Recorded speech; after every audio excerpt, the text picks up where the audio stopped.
Day one of 2025 Miami Dolphins training camp practices is in the books. We got a lot to dive into, so we're getting into every observation that we have here today on Locked On Dolphins.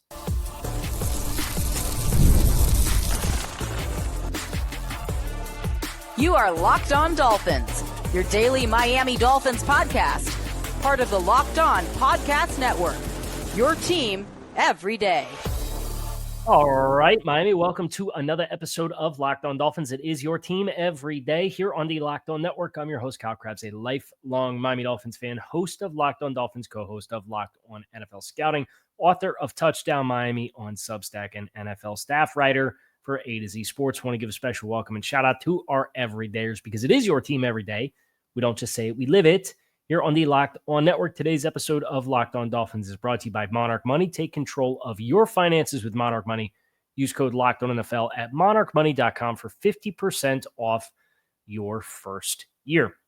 Obviously, I'm not at home. I'm in Miramar.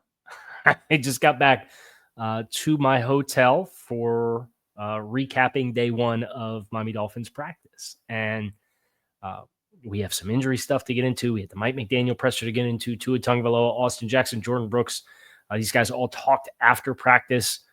Really scary situation at the end of practice. So I want to start first and foremost with what we know about Dolphins offensive lineman Baron Matos, who was transferred to a local medical facility. The NFL or the Dolphins communication staff told us that he was in stable condition, kind of unclear right now what happened. They didn't want to get into the medical stuff, but sending the best of wishes to Baron Matos, who is under evaluation for an injury suffered on the last play of practice, but listed in stable condition. But he was transferred to a local medical facility. So we have like football injury stuff, but that kind of transcends what my observations were on guys at practice, right? So I just wanted to get out in front of that one in the event that you guys are seeing stuff on the timeline with Baron Matos.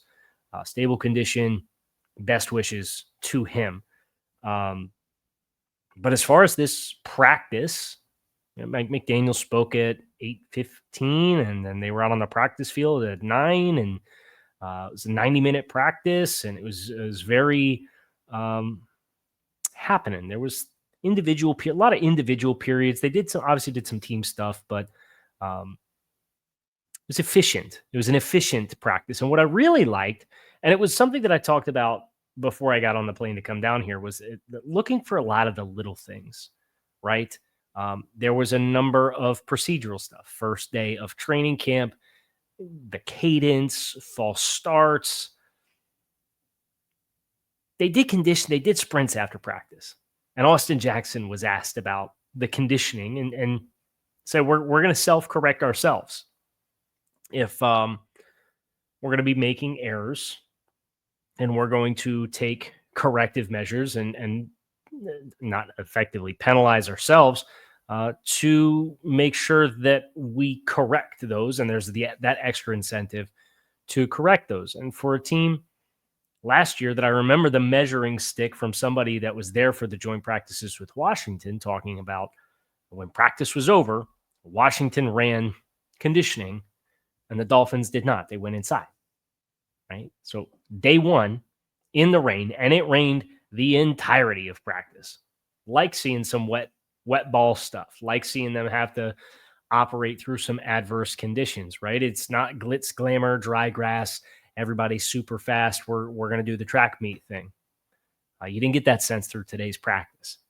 So for them to elect to practice outside when it looked like initially it was going to be inside, they started on the indoor site for stretch in the early periods and then transitioned outside, and it rained and it started raining harder once they got out there. It's like the little things, right? Like make stuff a little harder for yourself. Have that little extra. Don't be. I think the biggest critique about the Dolphins, particularly offensively, the last couple of years, has been, they're such a finely tuned unit with how they go about timing and placements and spots, and that when teams are able to disrupt that, you have notable interruption in the effectiveness of the offense. So for it to be day one and to elect to go outside in the rain and to elect to do extra conditioning as a punishment for some of the sloppy mistakes on day one, now let's see what day two looks like. Ideally, you don't have some of those same issues. But it's the little things. The little things was one of the big things I was looking at, because how you do anything is how you do everything, right? And as far as the actual practice, I think Eric Ezukamba had a couple of nice catches. He was a name that stood out to me in a good bit. Had a catch in traffic and split a couple of defenders and ran for a nice long game, what would have been a nice long game. I thought Jalen Wright ran the ball well, had a couple of press the line of scrimmage on some zone style runs and either cut back against the grain, which is what I thought the thing was that you wanted to see more of from Jalen last year as a rookie, or one play in which he caught the outside. I think he did a nice job.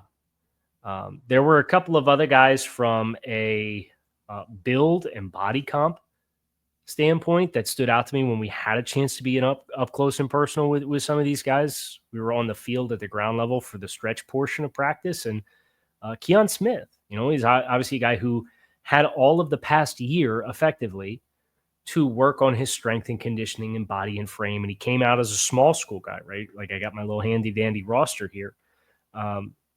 Keon Smith, third-year player out of Fayetteville State. And when he first got to Miami, you could tell that he played at a lower level of competition. I saw Keon Smith today. I said, that's not Keon Smith. He looks great. So from a body build perspective, I thought he took a step in the right direction his first year to his second year here. But seeing him today, really eager to see him put on pads and see what opportunities he has. The Dolphins have kind of dabbled with him as both a guard and tackle in years past. And the positional flexibility elements of this offensive line are once again at the forefront. And we got an update on Liam Eichenberg. And if you speak Mike McDaniel press conference code, I think Mike told a pretty significant story with the Liam Eichenberg injury update. We had a couple of guys that got banged up at practice. We're going to get into all of that next here on this episode of Locked On Dolphins. Make sure you guys stick with us. Ever wish managing your money felt like it was easier? With Monarch Money, it can be. Whether you're growing your savings or planning a big purchase, Monarch puts you in the driver's seat. It's like having your own personal CFO, giving you full visibility and control over your finances. Monarch Money is more than just a budgeting app. It's a complete financial command center where you can track all your accounts, investments, and spending all in one place. In addition to managing your money, you can also start to build your wealth. Perhaps it's seeing all of your purchases laid out. That was the eye-opening exercise for me. And Monarch Money allows you to do that, to see where you can be more efficient in your budgeting strategy each and every month. So take control of your finances with Monarch Money. Use the code LOCKEDONNFL at monarchmoney.com for 50% off your first year. That's monarchmoney.com, code LOCKEDONNFL for half off of your first year. Guys, you've probably heard of Viagra or Cialis. Maybe you've even tried them for yourselves. But if you're looking for something beyond the usual pill, it's time to get Regia Ready. Regia Ready is a next-gen prescription treatment designed to amplify arousal in the brain and boost blood flow. Unlike the usual pills that can take hours to take effect, Regia's 3-in-1 formula dissolves under your tongue and kicks in fast, on average in 15 minutes. And effects can last up to 36 hours, so you can stay confident and in control when the moment is right. If you've been thinking of making a switch, or the usual treatments that you've heard of haven't worked, Regia might be the answer. Over 150,000 men have already made the switch. Head to Regia.com/LockedOnNFL and use code LockedOnNFL for 15% off today. That's RUGIET.com/LockedOnNFL and use promo code LockedOnNFL for 15% off. Individual results may vary with prescription treatment. Compounded drugs are permitted to be prescribed under federal law, but are not FDA approved and do not undergo FDA safety, effectiveness, and manufacturing review. Please visit the Regia website for full safety information. All right, let's consult the roster here. Liam Eichenberg, Mike McDaniel said would be weeks multiple. Well, Mike's coded language is day to day, which would equate to in any given game week as a questionable designation, depending on how that player trended throughout practice. Mike also uses week to week, which is a probably not this week, but maybe next week type coding. Weeks, that's a new one.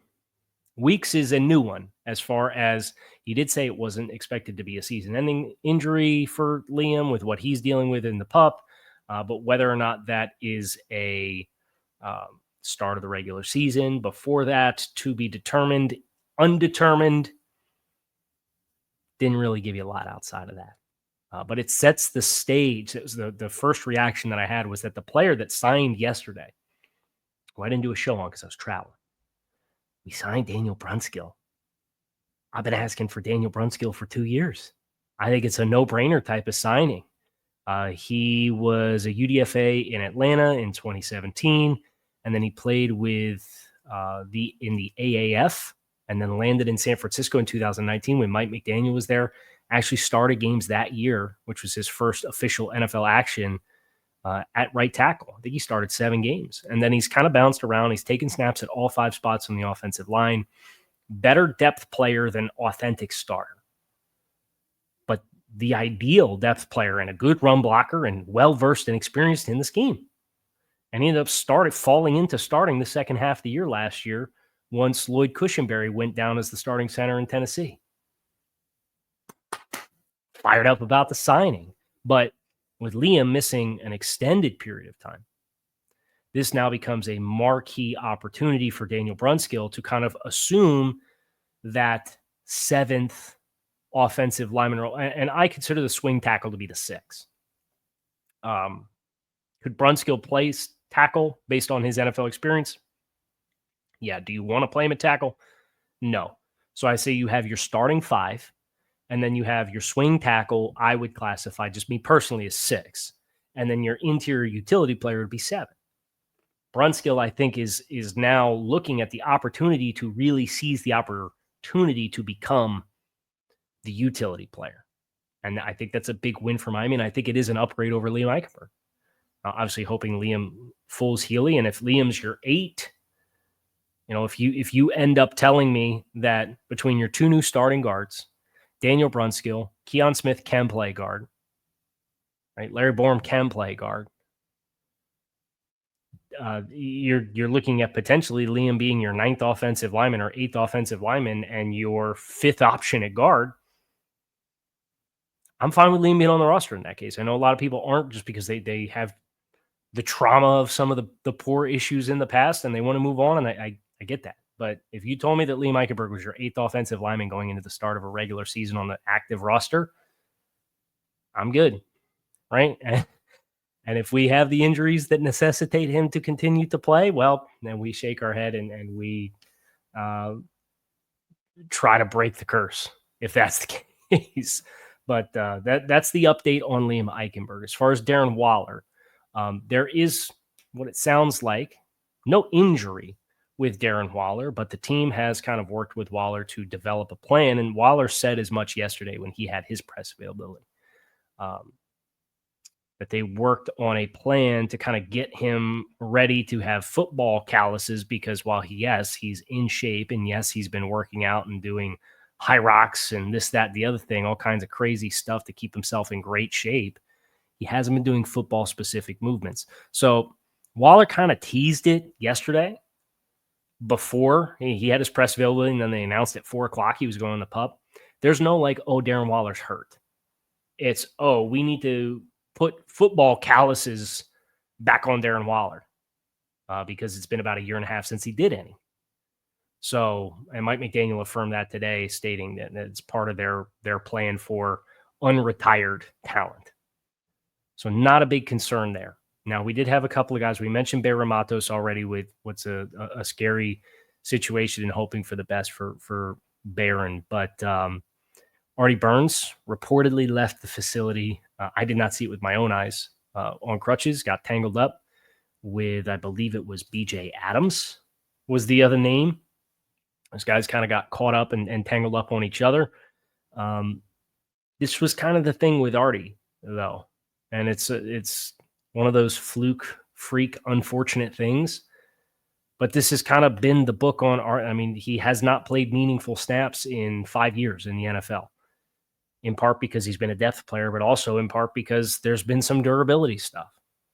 And that was kind of the thought, was if coming into this whole process, when we've been looking at free agent corner opportunities, I remember saying, if you told me that Artie Burns ends up being your fourth corner who plays special teams, I'm cool with that. But if you put a bigger expectation on Artie Burns as a player, I think you're playing with fire as far as the reliability to get through a 17-game schedule.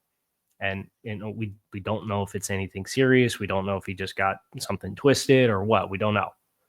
But that's the unfortunate turn of events at today's practice in that regard. Some guys that I'm looking forward to bounce back a little bit tomorrow.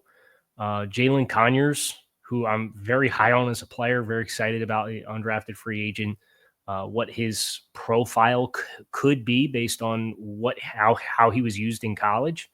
Had a couple of drops in individual stuff. So looking to see him bounce back in a big way. As far as defensively, Muhammad Kamara, the only time he popped for me was jumping off sides, which is not a great start, right? And not a great first impression. I thought Bradley Chubb and Patrick Paul had some awesome one-on-one battles on the edge, and obviously they're not in full pads yet, but it's framing and it's feet and it's hands and it's angles. And I think those two are going to make each other better. And I think that's a great thing for Bradley Chubb, but it's especially a great thing for Patrick Paul as a second-year player.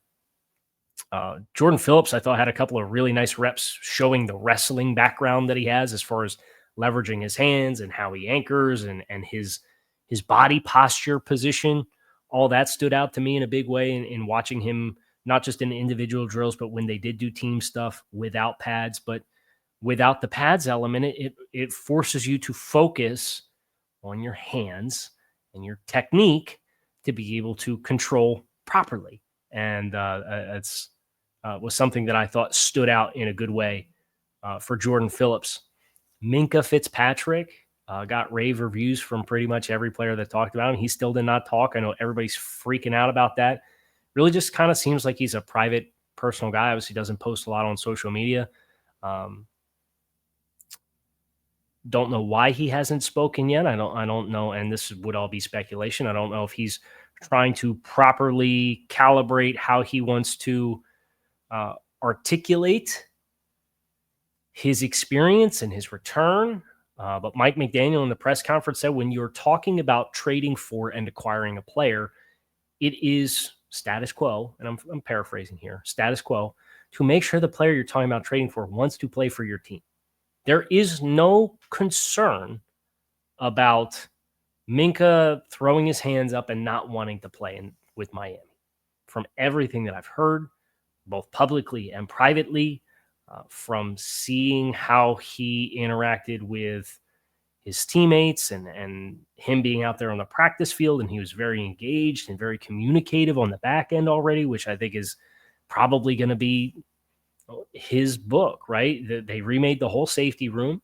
He's the guy with all the experience and the all-pro background and the super high football IQ, and he's probably going to be the straw that stirs the drink with a bunch of young corners and a bunch of young safeties to go with Ife Melifonwu, who's it sounded like his designation on, I believe he's on the non-football injury list, is a little bit more proactive, preventative as he continues to rehab from injuries last year. And then the young guys with Trader as a rookie from the 5th round and McMorris and Ashton Davis. Minkah's going to have a chance to be a quarterback in the entire secondary here. And you saw some flashes of him having that responsibility today at practice. I had a chance to ask Mike McDaniel. I'm glad I got this one in because it's been on my mind and through a couple of different lenses. But I asked Mike a question today during his press conference. And we're going to talk about the response that he gave me next here on Locked On Dolphins. Make sure that you guys stick with us.